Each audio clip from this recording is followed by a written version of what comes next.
pembangunan gedung Bank Jakarta. Bank Jakarta di Lot 1 ya. Di Lot 1 SCBD. Saya senang banget dengan itu. Kenapa? Karena itu akan mendorong pertumbuhan ekonomi di Jakarta dan nasional secara keseluruhan.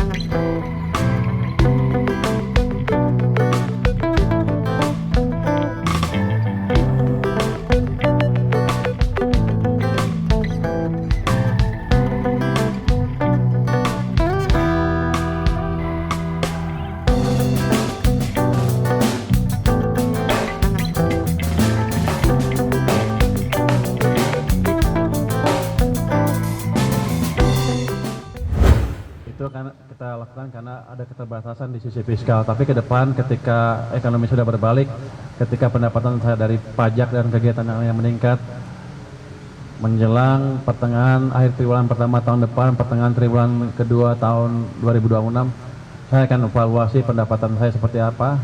Nanti kalau perkiraannya lebih, saya akan balikan lagi ke daerah. Yang kedua tadi tentang pembangunan gedung Bank Jakarta. Bank Jakarta di Lot 1 ya. Di Lot 1 SCBD. Saya senang banget dengan itu. Kenapa? Karena itu akan mendorong pertumbuhan ekonomi di Jakarta dan nasional secara keseluruhan. Dan yang paling penting apa? Saya nggak keluar uang. Uangnya dari Bank DKI. Jadi Bank DKI cukup banyak uang daripada nggak dipakai, lebih baik dipakai untuk tadi meningkatkan aktivitas perekonomian, pembangunan utamanya nanti ada demand semen naik, penciptaan tenaga kerja dan lain-lain. Dan saya minta ke Pak Gubernur kalau bisa dimulai tahun ini juga dalam beberapa bulan ke depan. Pak Gubernur setuju. Jadi kita mau lihat impact dari strategi ini mulai tahun ini mulai terlihat. Ini kan bangun gedung berapa? 14 bulan tadi? 15 bulan. 15 bulan. Jadi akan berdampak terus ke depan. Dengan itu saya pikir yang lain juga akan ikut membangun. Yang ketiga tadi tentang dana yang 200 triliun dari Bank Himbara bisa dipakai enggak? Itu pada dasarnya itu adalah business to business. Kalau menguntungkan mereka bisa langsung datang ke Himbaranya.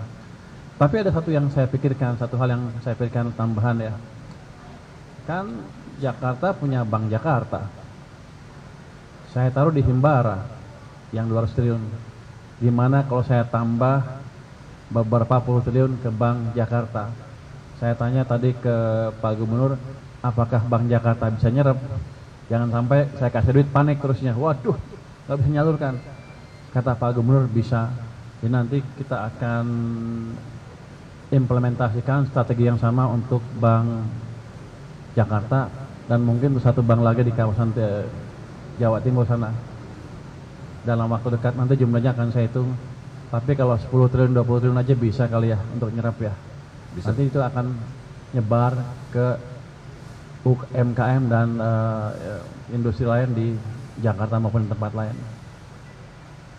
Mungkin itu dari saya. Jadi saya terima kasih ke Pak Gubernur atas supportnya untuk turut mendorong pertumbuhan ekonomi. Terima kasih. Baik, terima kasih Pak Menteri. Cukup ya. Pak Menteri mau ada pertanyaan? Silakan. Silakan pertanyaan ke Pak Menteri ya. Ke Pak Gubernur lah.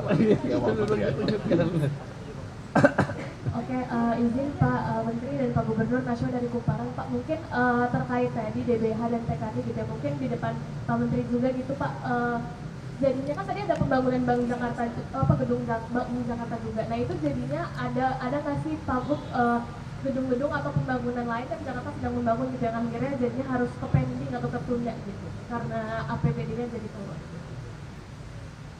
Kalau saya nggak tahu tuh, itu Pak Gub kan. Tapi saya akan coba dengar masukan dari Pak Gub nanti ke depan.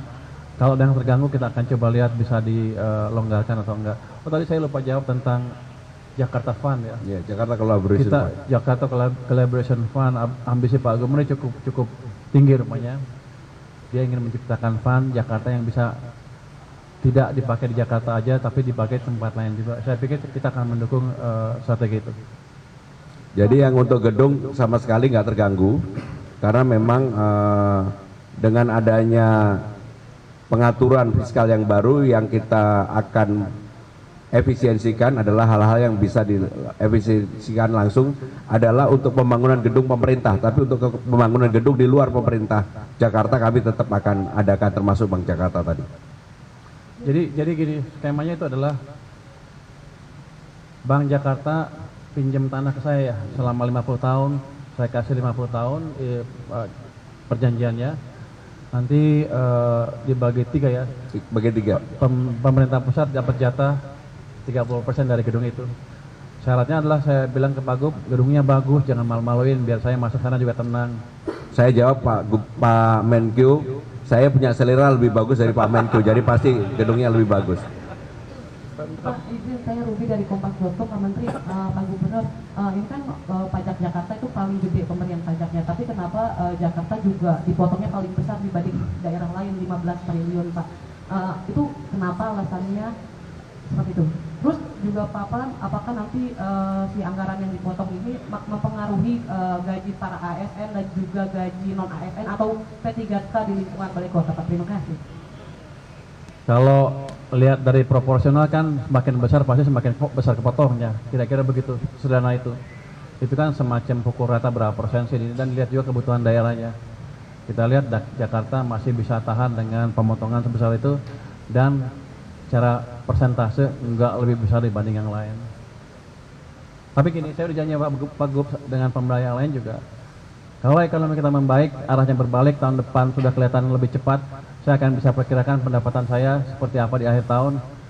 Pertengahan triwulan tahun kedua saya akan, atau triwulan kedua tahun depan, saya akan hitung ulang berapa pajak saya sampai akhir tahun. Kalau lebih, saya akan redistribusi lagi ke daerah. Tapi dengan syarat tadi, belanjanya jangan banyak yang melenceng-melenceng. Cukup ya. Jadi yang pertama tidak ada hal yang berkaitan dengan ASN. Yang mungkin akan mengalami perubahan adalah selama ini kan PJLP kita, kayak kemarin Damkar kita buka 1000, pasukan orange 1100, pasukan putih 500, karena ada pengurangan ini mungkin untuk tahun depan peluang itu juga akan berkurang. Tetapi yang untuk tahun ini semuanya tidak, tahun 2025 tidak mengalami perubahan.